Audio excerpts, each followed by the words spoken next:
Alex McCord, and welcome to The Real Deal on thestir.com. Today we are discussing episode 8 of The Real Housewives of Miami. But before we get to that, something much more important. Today is my 40th birthday. Happy birthday to me! Okay, back to the Housewives. This episode is all about reconciliation between Joanna and Adriana, Mama Elsa and Marisol, Alexia and her son, and Lenny and his liposuction. Jeez. First, Joanna and Adriana. They want to clear the air, but it doesn't help when Adriana is, count them, 51 minutes late. I had to wonder, is she late on her own steam, or did producers send her car 45 minutes after Joanna's just to stir the pot? Word to the wise. If you are filming on reality TV, you must make sure, if you're filming a big showdown, that your co-star is arriving around the same time. Otherwise, you can be accused of being late. Or it's possible that Adriana was simply just late and inconsiderate. Notice that when she came in, she was flustered and everything was about her and it was so difficult for her, but she did not apologize for being late. Unless she did and they cut it out.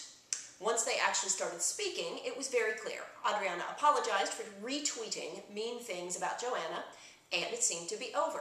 See, once again, we've got people outside the cast tweeting nasty things about other cast members, and then the girls retweet it about each other, and that brings all the Twitter drama into the show, muddying the waters. Now, one thing that Adriana did that shot herself in the foot, she should simply have said sorry, owned it, and moved on. Instead, she tried to make a point about Leah Black and the Girls Gone Wild guy, and apparently the people who started the mean tweeting in the first place. No, no, no. Do not use your apology to make a point about another castmate. Just say sorry and be done. Moving on to the Hochsteins, Lisa said Lenny wanted liposuction. Lenny said Lisa forced him. You say tomato, I say liposuction. Oh dear. In any case, I was laughing out loud when Lisa invaded Lenny's recuperation space, bringing dogs and orange juice, and she wanted to change the sheets and towels, and I'm sure that Lenny simply wanted to say, you take your reality TV cameras and get the out of my bedroom. But you can't say that on reality TV, about reality TV. Back in Adriana's world, she and Frederic are choosing the church and minister for their wedding. Now, I think that probably this venue must not have its in-house pastor. It looks like they brought their own, which is why I think they're having their pre-wedding counseling outside the church in a library. Now, you can have that wherever you want. Simon and I had ours in a bar, but that's another story for another time. One thing stood out to me like a big glaring neon sign. When you are filming reality TV, the setting around the people is never an accident. It is always on purpose. I was dying when, as Adriana was telling her life story to the minister, you saw behind her head the library directional saying, fiction.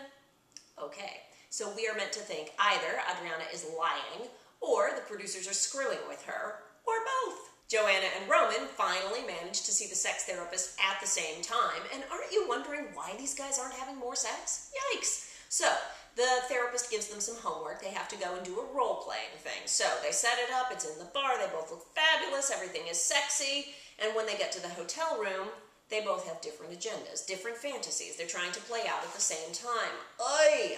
Well, I have to give them kudos. It is so difficult, nearly impossible, to film any sort of sexual scene with your man. It's not comfortable, it's not sexy, you are filming reality, so there's no script, so you're making it up as you go along, you're praying that the camera's not getting a bad angle because there are no storyboards, and all I have to say is I hope that the crew got out of that hotel room and that then they were actually able to get naked. Finally, let's talk about Alexia and her son Peter. Number one, does anyone notice that Peter looks exactly like Andy Cohen? Go with me here. Take off all that hair in your mind and compare it to a high school picture of Andy. Separated at birth. Number two, I understand that Alexia feels upset and guilty about the situation Peter faces. I understand she thinks that it's partially her fault. However, the way to fix that is not to fall apart and tell your son how bad it makes you feel. Ugh. I wanted to reach through the TV and smack Alexia. She needed to woman up and be tough and strong for her child, not fall apart and cry all over him. Let me know what you thought in the comments, and join me tomorrow when I discuss I Dream of Nene, the wedding, as well as all those pesky Orange County firing rumors. Drama! For now, I am Alex McCord. You are watching The Real Deal on thestir.com. See you next time.